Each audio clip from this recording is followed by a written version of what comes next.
கர்த்தருடைய பரிசுத்த நாமத்திற்கு மகிமை உண்டாவதாக. இயேசுவே உம்மை துதிக்கிறோம் அப்பா. ஸ்தோத்திரம் ஸ்தோத்திரம் அப்பா. நன்றி செலுத்துகிறோம். ராஜாதி ராஜாவே அப்பா உமக்கு ஸ்தோத்திரம். கர்த்தாதி கர்த்தாவே உமக்கு ஸ்தோத்திரம். சேனைகளின் கர்த்தாவே உமக்கு ஸ்தோத்திரம் அப்பா. ஹல்லேலூயா. எங்களுடைய ஆவி ஆத்மா சரீரத்தை உம் இரத்தத்தால் கழுவி எங்களை பரிசுத்தப்படுத்தும். ஸ்தோத்திரம் அப்பா. தேவாதி தேவனை ராஜாதி ராஜனை கர்த்தாதி கர்த்தனை தொழுகிறோம். எங்கள் தேவாதி தேவனை ராஜாதி ராஜனை கர்த்தாதி கர்த்தனை தொழுகிறோம். மூன்றில் ஒன்றாய் விளங்கும் பரலோக திரி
சங்கீதம் 8:4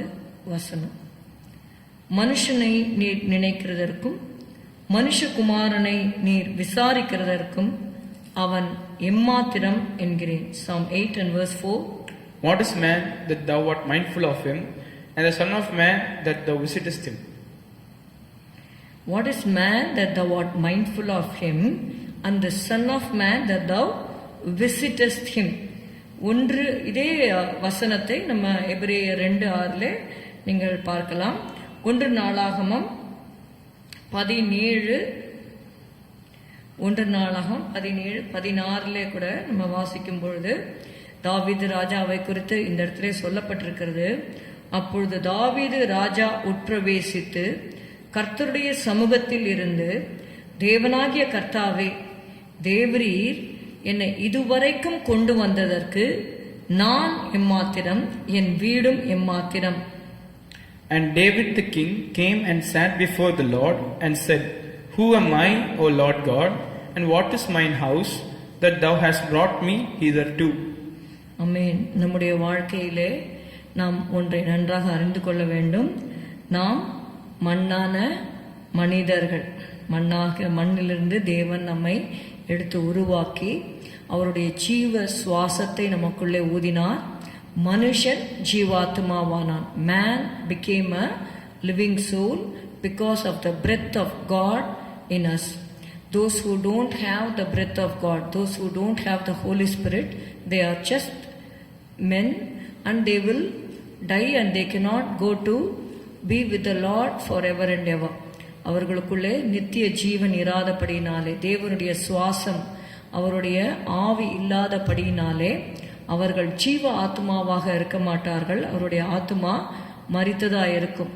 அப்படி மரித்து நம்முடைய ஆத்மாவிலே மரித்தவர்களாக இருந்து நம்மை உயிர்ப்பிக்கும்படியாக, நம்முடைய ஆத்மாவை உயிர்ப்பிக்கும்படியாக இயேசு இந்த உலகத்திலே மனுஷகுமாரனாக அவதரித்து நமக்காக பாவமில்லாத இரத்தத்தை சிந்தி நம்முடைய ஆத்மாவை அவர் மீட்டு கொண்டார்.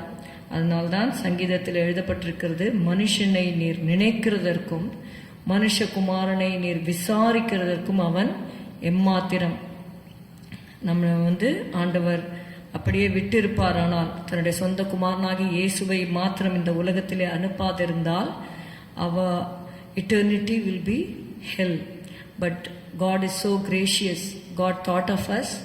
God doesn't want us to go and spend our eternity in hell. God sent His only Son, Jesus, to die on our behalf. நமக்கு பதிலாக மரிக்கும்படியாக இந்த உலகத்திலே அவர் அனுப்பினார். அதனால்தான் சங்கீதத்தில் வாசிக்கிறோம், மனுஷனை நீர் நினைக்கிறதற்கும், நம்மை நினைத்து தம்மை மறந்து இந்த உலகத்திலே தியாகமாக பலியாக இயேசு இந்த உலகத்திலே நமக்காக மாண்டார், ஜீவனை கொடுத்தார். தாவீது ராஜா அதை அவருடைய வாழ்க்கையிலே தேவனால் உயர்த்தப்பட்ட ஒரு சூழ்நிலை வந்த பொழுது அவர் சொல்லுகிறார், அப்பொழுது தாவீது ராஜா உட்பிரவேசித்து கர்த்தருடைய சமூகத்தில் இருந்து, தேவனாகிய கர்த்தாவே, தேவரீர் என்னை இதுவரைக்கும் கொண்டு வந்ததற்கு நான் எம்மாத்திரம், என் வீடும் எம்மாத்திரம். அவர் ஒரு ஷெப்பர்ட் பாயாக, ஒரு ஆட்டிடையனாக இருந்தார். தன்னிடத்தில் இருக்கிற கொஞ்சம் ஆடுகளை அவர் மேய்த்து கொண்டு வந்தார். But he was a skilful man. He was good in music. அவருடைய தாளந்துகளை எல்லாம் குறித்து நம்ம 1 சாமுவேலில் நம்ம பார்க்கிறோம். அவனோடு தேவன் இருந்தார் என்று சொல்லி பார்க்கிறோம். அப்படியாக அநேக காரியங்கள் அவனுக்குள்ளே இருந்தாலும் கர்த்தருடைய கிருபையினாலே தான் அவன் சிங்காசனத்திலே வீற்றிருக்கும்படியாக தேவன் செய்தார் என்பதை உணர்ந்து, தனக்கு உயர்வு வந்த பின்பும் தன்னை தாழ்த்துகிறவனாக அவன் இருந்தான். அதனால்தான் அவர் சொல்லுகிறாரு, என்னை இதுவரைக்கும் கொண்டு வந்ததற்கு நான் எம்மாத்திரம், என் வீடும் எம்மாத்திரம். நம்முடைய வாழ்க்கையில கூட தேவன் நமக்கு உயர்வுகளை கட்டளையிடும் பொழுது எந்த இடத்திலிருந்து தேவன் நம்மை தூக்கி நிறுத்தினார் என்பதை நாம் மறக்காமல் எப்பொழுதும் தேவனுக்கு முன்பாக ஒரு தாழ்மையுள்ள சிந்தையோடு இருப்பது நமக்கு நல்லது. யோபை குறித்து வாசிக்கிறோம். யோபு 7வது அதிகாரம் 17-18 யோபுக்கும் அப்படிப்பட்ட சிந்தை அவருக்குள்ளாக இருந்தது. மனுஷனை நீர் ஒரு பொருட்டாக எண்ணுகிறதற்கும் அவன் மேல் சிந்தை வைக்கிறதற்கும் காலைதோறும் அவனை விசாரிக்கிறதற்கும் நிமிஷந்தோறும் அவனை சோதிக்கிறதற்கும் அவன் எம்மாத்திரம். Job 7:17-18. What is man that thou shouldest magnify him, and that thou shouldest set thine heart upon him, and that thou shouldest visit him every morning and try him every moment? Amen. அதாவது மனுஷன் எம்மாத்திரம், மனுஷனை நீர் ஒரு பொருட்டாக எண்ணுகிறதற்கும் அவன் மேல் சிந்தை வைக்கிறதற்கும். கர்த்தரை குறித்து சொல்லும் பொழுது அவர் யோசனையில் பெரியவர், செயலிலே மகத்துவம் உள்ளவர். அவர் ஒருவராய் சாவாமை உள்ளவர். இன்னும் எத்தனையோ காரியங்கள் ஆண்டவரை குறித்து எழுதப்பட்டிருக்கிறது. அப்படிப்பட்டவர் நம்மை, மனுஷனை ஒரு பொருட்டாக எண்ணுகிறதற்கு அவன் எம்மாத்திரம், அவன் மேல் சிந்தை வைக்கிறதற்கு அவன் எம்மாத்திரம். ஏசாயால நீங்க படித்தீங்கன்னா தெரியும், ஆண்டவருடைய அன்பை குறித்து நம்ம பார்க்க வேண்டுமானால் ஹவு காட் ரிமெம்பர்ஸ் அஸ் என்று சொல்லி பார்க்கும்போது ஏசாயா 49 15:16 ஸ்திரீயானவள் தன் கற்பத்தின் பிள்ளைக்கு இறங்காமல் தன் பாரகனை மறப்பாளோ? அவர்கள் மறந்தாலும் நான் உன்னை மறப்பதில்லை. இதோ என் உள்ளங்கைகளில் உன்னை வரைந்திருக்கிறேன். உன் மதில்கள் எப்போதும் என் முன் இருக்கிறது. ஆண்டவர் சொல்றாரு, நான் உன்னை மறக்கல, உன்னை என் உள்ளங்கைகளில் நான் வரைந்திருக்கிறேன் என்று சொல்லுகிறார். நம்ம மேல சிந்தை வைக்கிற தேவன். நாம் அதற்கு பாத்திரவான்கள் அல்ல. அவருடைய கிருபையினாலே, அவருடைய அன்பினாலே, அவருடைய இரக்கத்தினாலே நாம் நிர்மூலமாகாதிருக்கிறோம். அதை எப்பொழுதும் உணர்ந்து அவருக்கு முன்பாக தாழ்மையாக பரிசுத்தமாக ஜீவிக்க தேவன் தாமே நமக்கு கிருபை தருவாராக. ஸ்தோத்திரம் அப்பா, உம்மை துதிக்கிறோம் துதிக்கிறோம் துதிக்கிறோம் ஆண்டவரே. இம்மட்டும் ஹல்லேலூயா, ஸ்தோத்திரம் ஸ்தோத்திரம் ஸ்தோத்திரம் என்னை இதுவரைக்கும் நடத்தி கொண்டு வந்ததற்கு நான் எம்மாத்திரம் என்று ஆண்டவரே, தாவீது ஆண்டவரே சிங்காசனத்தில் உயர்த்தப்பட்ட பின்பும் தன்னை தாழ்த்துகிறது போல கர்த்தாவே ஸ்தோத்திரம் அப்பா, எங்களுடைய வாழ்க்கையிலும் எப்படிப்பட்ட உயர்வுகள் வந்தாலும் ஆண்டவரே ஸ்தோத்திரம் அப்பா, எங்களை நாங்களாகவே ஆண்டவரே உயர்த்தாமல் ஆண்டவரே உம்முடைய பலத்த கைக்குள்ளே அடங்கி நீர் உயர்த்தினாலும் கர்த்தாவே, அந்த நிலைமையிலும் கூட தாழ்மையாக இருக்க கர்த்தாவே எங்களுக்கும் ஆண்டவரே நீர் வேண்டிய கிருபைகளை தந்து வழிநடத்தும். இயேசுவின் நாமத்தில் பிதாவே, ஆமேன். என் ஆத்துமாவே கர்த்தரை ஸ்தோத்திரி, என் முழு உள்ளமே அவருடைய பரிசுத்த நாமத்தை ஸ்தோத்திரி. என் ஆத்துமாவே கர்த்தரை ஸ்தோத்திரி. கர்த்தர் செய்த சகல உபகாரங்களை மறவாதே. Good morning. Have a good day. God bless you.